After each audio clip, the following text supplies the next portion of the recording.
Mesdames et messieurs, bienvenue sur le plateau de La pensée et les hommes pour une émission qui va nous réunir aujourd'hui autour d'un thème qui fait toujours couler beaucoup d'encre, qui est même polémique, la psychanalyse.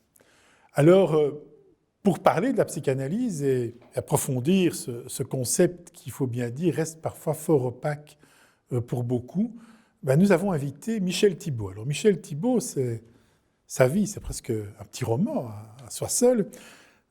Tout d'abord, Michel Thibault, il est au fond théologien au départ. Il est rentré dans les ordres dominicains avec un passage à la Sarthe, et surtout prestigieuse institution de formation et d'enseignement des dominicains, le Saulchoir à Paris, où jeune, il débute cette carrière, qui est une carrière à la fois monastique, mais aussi intellectuelle, puisqu'on sait que l'ordre de Saint-Dominique a une propension à raffoler du concept.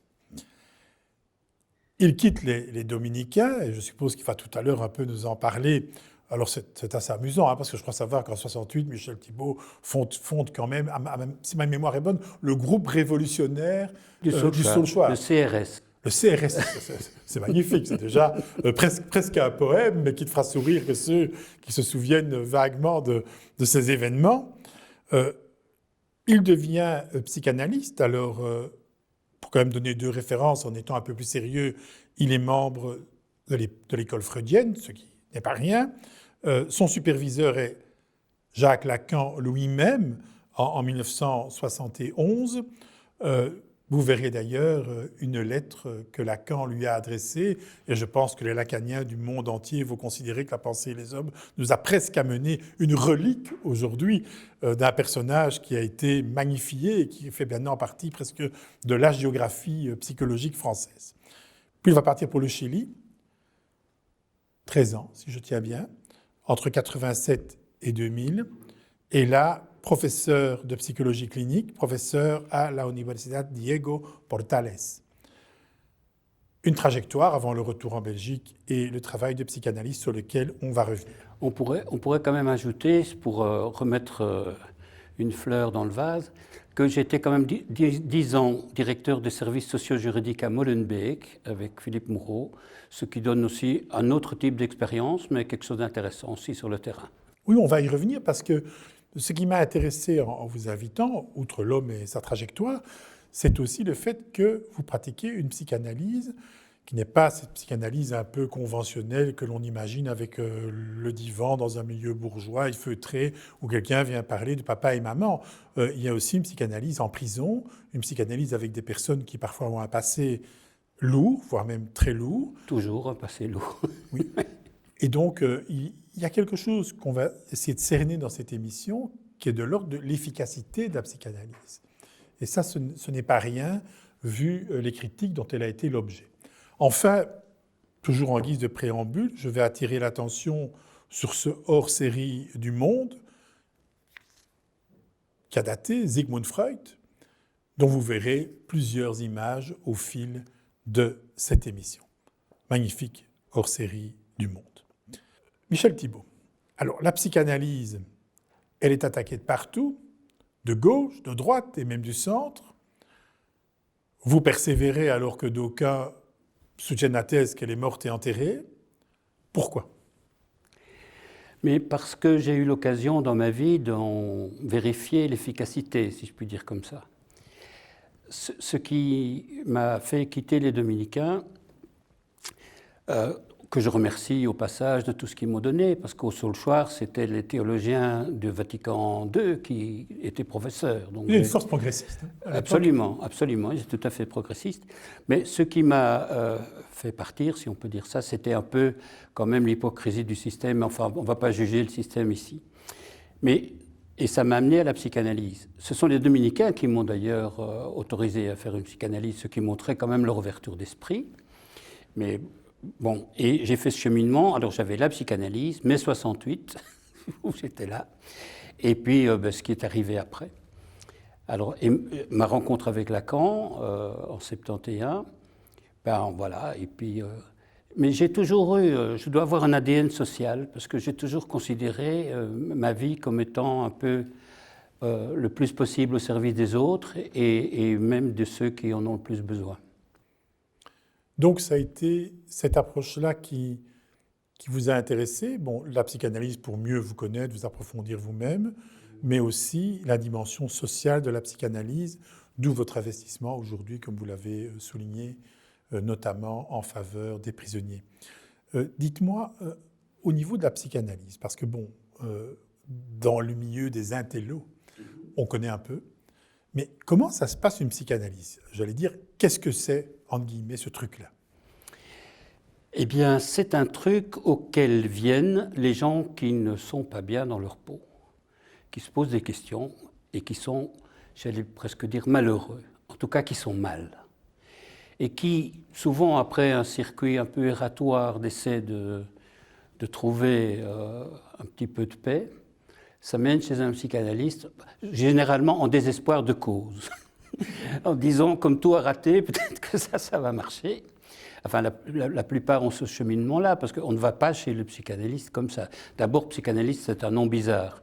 Alors, on vous envoie plutôt chez un psychiatre. Mais alors, vous dites que vous n'êtes pas fou. Donc, un médecin spécialisé en psychiatrie. Oui. Et qui, donc, lui, peut soigner avec des médicaments, avec tous les médicaments qui existent. Et en tout cas pour les plus anciens, ont eu un certain apprentissage à l'écoute, ce qui n'est pas le cas de tous. Mais donc, ce que dit la personne à ce moment-là, qu'on envoie chez un psychiatre, elle dit « mais je ne suis pas fou ou folle ». Effectivement, elle n'est ni fou ni folle, et que par contre, il y a moyen d'approcher son problème ou de régler ses questions autrement qu'avec des médicaments ou autrement qu'un enfermement psychiatrique. Et c'est là le miracle de la psychanalyse, si on peut dire, c'est que les mots guérissent. Alors, parlons un peu de cet autrement. Il y a un dispositif, le fameux divan, dit-on. Comment ça se passe une psychanalyse? Oui, mais justement, le dispositif, c'est Freud qui l'a installé parce que ça lui convenait. Et que toutes les dames, à la fin du siècle avant-dernier, donc du 19e, du 19e avaient un divan dans le salon où elles étalaient leur langueur. Quand Freud allait les voir, elles étaient là. Je veux dire, c'est pas lui qui a mis un divan dans son bureau, c'est plutôt qu'il allait chez des personnes qui étaient déjà sur leur divan. Donc, ce que je veux dire, c'est que l'idée du divan et l'idée du fauteuil et l'idée du bureau fermé, c'est complètement... c'est pas absolument indispensable, enfin, je ne trouve pas le mot, mais enfin, peu importe. Et c'est pas du tout indispensable. Quelle est la structure de la psychanalyse? C'est un phénomène qui se passe entre l'analyse et l'analyse qui s'appelle le transfert. C'est ça et rien d'autre. Tout le reste, ce sont des conventions dont, à la limite, on peut se passer. L'analysant, pour ceux qui nous écoutent, le patient, disons, l'analyste, le psychanalyste, et il va y avoir quelque chose que vous appelez le transfert. Oui. Qu'est-ce que c'est? Mais avant d'arriver au transfert, si vous permettez, oui, bien sûr. Quand vous allez voir des gens en prison, où on vous demande d'aller vous en occuper parce que ce sont des cas super compliqués et que certains n'y arrivent pas, l'administration pénitentiaire ne met pas à ma disposition un fauteuil et un divan. Ce qui se passe, c'est qu'il y a effectivement ce qu'on vient de nommer comme une rencontre qui fait que les choses se passent d'une certaine façon. Je vais quand même vous donner un exemple, parce que ça me semble super important et qui date de ma clinique d'il y a quelques mois. On me demande de voir un braqueur qui a été condamné à de très très lourdes peines et qui a fait un braquage dans lequel il y a un des 3 braqueurs qui est décédé et ils ont tiré sur la police. Enfin, c'est pour vous dire un peu la gravité de la chose. Et le bonhomme rentre dans le bureau qu'on me prête, son divan, il s'assied en face de moi et il me dit « Moi, je suis un braqueur gentil ». Je le regarde dans les yeux en disant « Un braqueur gentil, ça n'existe pas. Vous êtes sans doute un méchant ou même un salopard. » Le gars me regarde comme ça, on ne lui avait jamais dit ça, qu'il n'y avait pas de braqueur gentil. Et puis il dit « Oui, je sais quand même, parce qu'aux assises, quand j'ai vu les victimes, j'étais un peu quand même touché, etc. » Je dis « Bon. » Et puis je vois que la conversation ne s'engage pas bien. C'est un peu difficile, quoi. Vous sentez bien que la communication... Donc c'était le premier contact. C'est le premier contact. Et ne sachant que faire, je lui dis « Mais racontez-moi un peu votre premier souvenir. » Alors il reste un peu indécis, parce qu'on ne lui a jamais demandé ça. Et puis il cherche dans sa tête, il dit quoi? Quelque chose de récent, quelque chose de passé? Ah! Non, Voilà. J'étais à la table familiale avec mes parents et j'ai oublié de vous dire qu'il avait dit qu'il était gentil comme son père. Alors ils sont à la table familiale, il y a un petit incident qui se passe et son père lui prend la tête et l'écrase dans son assiette. Le gars se retrouve à l'hôpital avec des points de suture. Et je lui dis, ben voilà, vous voyez, vous êtes comme votre père. Le gars, ça lui a fait une explosion dans sa tête. Il est allé raconter à tout le monde qu'il s'était passé quelque chose d'énorme, qu'il a ruminé pendant les 15 jours qu'il y a eu entre nos entretiens, pour se rendre compte que finalement, il n'était pas un braqueur gentil, ça n'existe pas, et que son père était gentil, mais ne l'était pas. Et donc c'est là le transfert. Mais c'est là que c'était une interprétation, en fait, d'abord, pour dire vous êtes comme votre père. Ça, c'est une interprétation. Mais le transfert, c'est la relation qui a fait que, je ne sais pas pourquoi, il s'est senti à l'aise pour me raconter quelque chose qu'il n'avait jamais raconté à personne. Et qu'il a pensé que vous alliez l'aider pour résoudre ce problème. Mais je crois qu'il ne se rendait pas compte de ce qu'il disait, justement. Et que quand il s'est rendu compte de ce qu'il disait, alors là, je dois dire, pour le moment, il m'attend avec impatience. Enfin, vous voyez, la confiance est venue, et il a vu qu'il était entendu. C'est extrêmement important que le patient sente qu'il est entendu. Alors je vais essayer d'être un intervieweur gentil, à la différence peut-être de ce que vous avez vécu. Donc rassurez-vous, ça n'existe pas non plus, un intervieweur gentil. Dans l'expérience analytique que vous avez eue, la plupart du temps on dit voilà, la personne est là, elle vient, elle s'allonge, elle ne s'allonge pas, bon là c'est autre chose. Bon, et on commence à avoir un déballage de paroles qui explicite la vie de la personne dans le jeu des associations libres. Qu'est-ce que c'est ces associations libres? Parce qu'on lit ça dans toute la littérature sur la psychanalyse, mais on ne se rend pas bien compte ce que c'est. Elles ne sont jamais libres de toute façon, puisque la structure du langage fait qu'à l'intérieur du langage, la liberté est quand même très limitée. Donc ce qu'on fait quand un patient arrive pour la première fois, on peut dire que d'une certaine façon, le transfert est déjà là. Parce que ce n'est pas par hasard s'il vient chez moi. Enfin, ça se passait plus tôt peut-être, mais il y a quelqu'un qui l'a envoyé d'abord. Donc il arrive avec déjà une idée, en disant je vais voir, machin, comme la première fois que j'ai été voir Lacan, quoi. Il y a déjà quelque chose qui se passe. Et puis il arrive, et puis moi ce que je dis, mais dites-moi ce qui vous vient, quoi. Parce qu'on ne va pas commencer à faire un interrogatoire de police. C'est absolument inutile. Bien sûr. Et ce n'est pas de ça qu'il s'agit. Ce n'est pas un travail historique. Exactement. Et donc c'est un travail de l'inconscient, et puis on essaye d'ouvrir la porte de l'inconscient, si je puis dire. On essaie que le sujet se sente suffisamment à l'aise et confiant pour dire des choses, en général, qu'il n'a jamais dites à personne, et les dire dans l'ordre qui lui paraît le plus logique ou ce qui lui vient. Et ça part parfois dans tous les sens. Alors quand je lis des textes sur la psychanalyse, notamment des personnes qui disent avoir elles-mêmes été psychanalysées, etc., c'est très contradictoire. Vous avez une école qui vous dit plus ou moins, bon, la psychanalyse se termine quand le patient est ruiné. Ça, c'est l'ironie classique entourant la cure psychanalytique qui dure je ne sais pas combien d'années, mais en tout cas qui devient presque une espèce de genre de vie à la manière des films de Woody Allen. Ou bien notre école qui vous dit mais non, pas du tout, les effets sont assez immédiats. Évidemment, c'est un processus thérapeutique, ça ne se fait pas en 2 minutes, mais la première école, finalement, ou les premiers témoignages, c'est de l'ironie, la psychanalyse a son efficacité propre et il ne faut pas l'imaginer dans des durées indéterminées. Qu'est-ce que vous en pensez, vous? Parce que vous avez quand même une très longue expérience. Ça va faire 50 ans, oui. Oui. Mais je crois qu'on ne peut pas savoir à l'avance combien de temps ça va durer. C'est pas possible. Alors il y en a certains qui restent là, je ne sais pas moi, qui après 10-15 séances se sentent tout à fait bien et que hop, on est bien parti. Il n'empêche que je pense que c'est d'abord un premier effet transférentiel, c'est-à-dire que justement, comme on est écouté, on se sent tout d'un coup allégé de tous ces doutes, de ces poids, de ces non-dits, pour reprendre un titre de roman célèbre qui s'appelait « Les mots pour le dire », qui est une analysante qui a raconté son analyse, qui avait trouvé les mots pour le dire.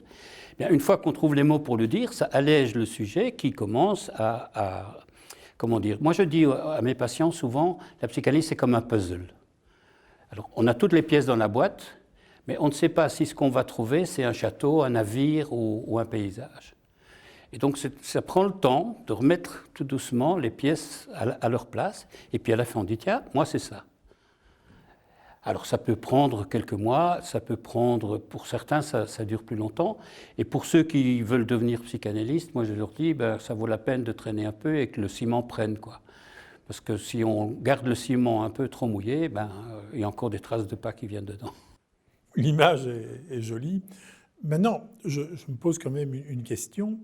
Il existe une multiplicité de thérapies aujourd'hui dans le champ, admettons-le, commercial, hein, du rapport à la psyché, à l'âme, hein, au sens très large et pas au sens théologique. Chacune a sa valeur propre, certaines en ont sans doute moins que d'autres. Toutes sont plus ou moins souchées quand même à l'origine vers Freud et vers l'élan psychanalytique, mais elles ont pris leur distance, voire même parfois elles sont dans une logique de rupture. Ce qui est dit d'habitude, c'est « j'ai un problème, je suis tel type de thérapie, je vois mon thérapeute X fois, le problème est réglé ». Donc c'est l'image du les thérapies thérapeute du comportement. Les thérapies du comportement. Du comportement. Quel est votre point de vue là-dessus? Est-ce que vous pensez finalement que la psychanalyse, elle est bonne pour toutes les formes de malaise, de pathologie, ou bien il devrait y avoir une combinatoire des thérapies? Mais moi, je pense d'abord qu'on ne tue pas les mouches avec des canons. Donc, suivant la gravité du cas, si je puis dire comme ça, en général, la psychanalyse dite classique, enfin l'inconscient, c'est un peu à la fin du cycle, quand on a essayé les trucs rapides, quoi. Hein. Ça ne marche pas toujours. Mais en même temps, ça me permet de souligner quand même que ce qui est fondamentalement différent entre la psychanalyse et les autres techniques, c'est l'idée fondamentale qu'on se fait du moi. Dans un cas, si on pense que le moi est autonome, il est patron chez lui, il décide, la volonté, la décision, etc., eh ben, on pense plutôt vers le comportementalisme, mais qui est d'une efficacité rare, parce que ce que la psychanalyse nous démontre, c'est que justement, on n'est pas patron chez soi, et que ce n'est pas la volonté qui fonctionne le plus, sinon les signifiants, l'organisation, le symbolique, etc. Et que la psychanalyse garde quand même comme... je dirais comme terreau intellectuel ou fondamental, l'inconscient. Et beaucoup d'autres systèmes ne partent pas de ce présupposé-là. Donc c'est bien cette interaction inconscient-conscient qui est véritablement qui détermine ce qu'est la le psychanalyse. noyau de la psychanalyse, Exactement. son objet finalement. Oui, oui. Alors là, Lacan le déclinait de mille manières. Mais venons un peu à Lacan, quelques minutes. Vous avez eu le privilège de le connaître. Le nombre de thérapeutes aujourd'hui qui ont rencontré Lacan diminue fatalement, déjà un certain temps, hélas. Qu'est-ce que vous avez retenu de cet homme-là? Moi, c'est lui qui m'a tout appris. J'allais non seulement en supervision chez lui une fois par semaine, mais j'allais en plus assister à ses présentations de malades à Sainte-Anne chaque semaine. Et là, on a vu vraiment pendant des années se déployer toute la psychopathologie. Enfin, et en plus, il avait une connaissance de la psychopathologie classique extraordinaire. Il était médecin. Il était médecin, oui, et psychiatre. Mais c'était un clinicien extraordinaire. Et il avait une perception, enfin, une bourde, quoi. Je suivais un étudiant en philosophie depuis un certain nombre de mois. Et je lui rapportais donc ce cas-là qui était un peu compliqué. Et puis, il ne recevait pas les gens très longtemps. Hein. Une fois qu'on avait compris, c'était fini, quoi. Hein, pour en revenir aux 45 minutes, vous qui parliez tout à l'heure de l'organisation du temps, et moi je réponds ça aussi. Quand les gens me disent « ça dure combien de temps une séance ?» Je dis « le temps qu'il faut ». Ça peut durer 5 minutes, 10 minutes, comme ça peut durer 1 heure. C'est le temps qu'il faut. Et Lacan les faisait durer le temps qu'il faut.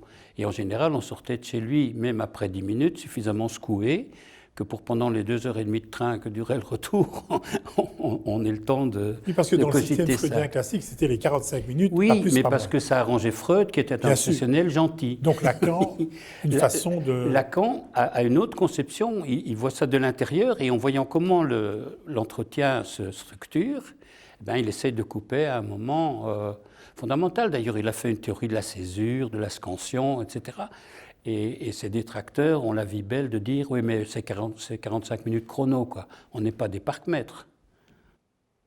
Oui, mais il est vrai aussi, pourrait-on dire, il avait son genre thérapeutique, même son style, sa signature thérapeutique, et ceux qui l'ont imité par après finalement, l'on peut être déconsidéré. Mais absolument, ça valait ce que vaut une imitation, quoi. C'est-à-dire, c'est jamais l'original. Mais pour terminer sur le cas que je vous expliquais, donc je lui expliquais un cas que je suivais, et puis à la fin d'une séance, il me dit « Oui, votre psychotique, enfin… » Je dis « Quoi? C'est pas possible, quoi.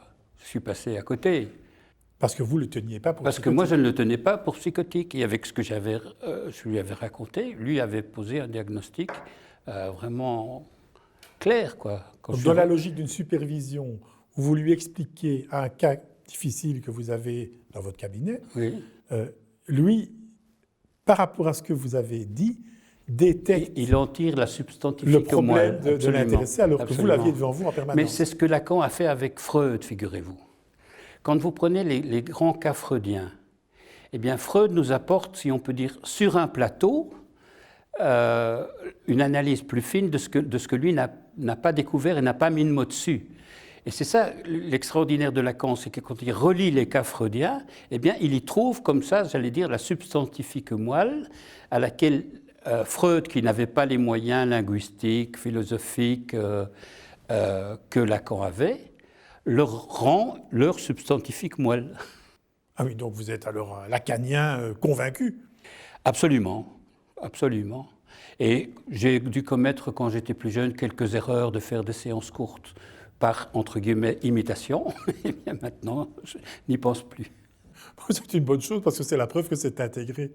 Alors dites-moi, peut-être, les psychanalystes, dit-on, à la fin d'une séance ponctuent. La plupart du temps, c'est un nain, justement, hérité de Lacan, arrêté au bon endroit. Oui. Vous devriez arrêter cette émission à un endroit. Ce serait lequel? Ah ben, on pourrait le faire à n'importe quel moment. Maintenant, par exemple, et on resterait quoi en se disant qu'est-ce qui se passe, vous voyez? Mais c'est bien ça le sens de la chose, c'est de demander qu'est-ce qui se passe. Maintenant, l'arrêt d'une analyse, on peut pas, d'une séance, on ne peut pas le faire comme ça. Et d'ailleurs, on le voit très bien avec les patientes qui sont hystériques, par exemple. Si vous coupez au mauvais moment, elle va vous faire une scène pas possible parce que la césure n'est pas à la bonne place. Et chez les hommes? Ben, chez les hommes, c'est un peu la même chose, mais ils Parce sont moins hystériques. Ils sont moins hystériques. Typer les femmes hystériques que ça devient presque grotesque. Oui, d'accord, il y en a quand même beaucoup. Mais il y a des hommes aussi. Mais ce que je veux dire, c'est que dans la séance, il y a un certain rythme qui se fait et des coupures qui se font comme les vers dans les poésies. Alors, si vous ne coupez pas au moment de la césure, vous coupez au milieu d'un mot et ça n'a plus de sens, quoi. Donc, précisons très bien que dans les grandes structures que nous avons évoquées, psychotiques, hystériques, etc., névrosés, pervers, il n'y a pas de bonne et de mauvaise structure. Hein, on est bien d'accord. Une structure, c'est une structure. Mais de toute façon, on en a tous une et il faut faire avec. Exactement. C'est très important à entendre. On ne peut pas s'en défaire. Oui. La plupart du temps, on disqualifiie des personnes avec des mots. Ça n'a évidemment aucun sens. On est bien d'accord. Mais on est tous quelque chose, de toute façon. En général, névrosé, bon, mais il y a des pervers et des psychotiques. Et ça revient aussi à la mode. Pour le moment, c'est le pervers narcissique qui est à la mode. Mais ce que je veux dire, c'est que la psychanalyse, au niveau des structures, est quand même plus adaptée aux structures avec les névrosés qu'avec les psychotiques, qui sont vraiment beaucoup plus compliqués. Je ne suis pas sûr que le traitement analytique convienne aux psychotiques. On a beaucoup essayé, et je pense que ça vaut la peine de chercher un peu de ce côté-là aussi. Et du côté des pervers, on a dit qu'ils étaient inanalysables, je n'en suis pas sûr, mais enfin voilà. Mais la grande majorité de notre clientèle, c'est quand même du côté de la névrose. Alors qu'est-ce que c'est qu'un névrosé? C'est quelqu'un qui essaye de tout faire bien et qui fait tout mal. Hein? Si vous me donnez 2 secondes, c'est l'histoire d'Édipe, puisque le fameux complexe d'Édipe qui structure. Édipe est un garçon, quand il est né, l'oracle avait dit qu'il tuerait son père et qu'il épouserait sa mère. Alors ses parents, pour éviter ça, vont le perdre sur la montagne avec les pieds attachés, donc d'où son nom d'Édipe. Et il y a un berger qui le ramasse, vous savez, qu'il redescend dans le village de l'autre côté de la montagne, où il est adopté par le roi et la reine du lieu. Bon, pas de chance. Ses parents n'avaient pas lu Françoise Dolto, et donc ne lui disent pas qu'il a été adopté. Et quand l'oracle revient pour dire qu'il va tuer son père et sa mère, il dit « Oh là là, horreur, putréfaction et décalcomanie », et il s'en va. En chemin, sur la route, accident de voiture, il rencontre un monsieur qu'il tue sans savoir que c'était son père. Il arrive dans la ville, je ne sais plus quelle était la ville, l'histoire, mais bon, et il répond à l'oracle qui marche à quatre pattes quand il est petit. Le sphinx. Oui, le sphinx. À deux quand il est grand et à trois, eh bien c'est l'homme évidemment. Et puis, évidemment, il sauve la ville qui ne doit plus payer des impôts au sphinx, et on lui donne la reine, Jocaste, qui est veuve à ce moment-là, évidemment, pour le remercier, sa mère. Mais le pauvre gars, il n'en peut rien, quoi. Il n'a rien fait pour que tout ça arrive. Et au contraire, il dit, mais il faut qu'on trouve l'auteur de tout ça. Ben, l'auteur, c'est lui. Et j'adore cette phrase de Freud à la fin des études sur l'hystérie qui dit, il faut essayer de faire comprendre aux gens en quoi ils sont responsables des malheurs dont ils se plaignent. Ce sera le mot de la fin, Michel Thibault. Mesdames et messieurs, merci de nous avoir écoutés autour de la psychanalyse, un objet de pensée complexe, mais que nous espérons avoir un peu éclairci aujourd'hui. À bientôt pour une autre émission.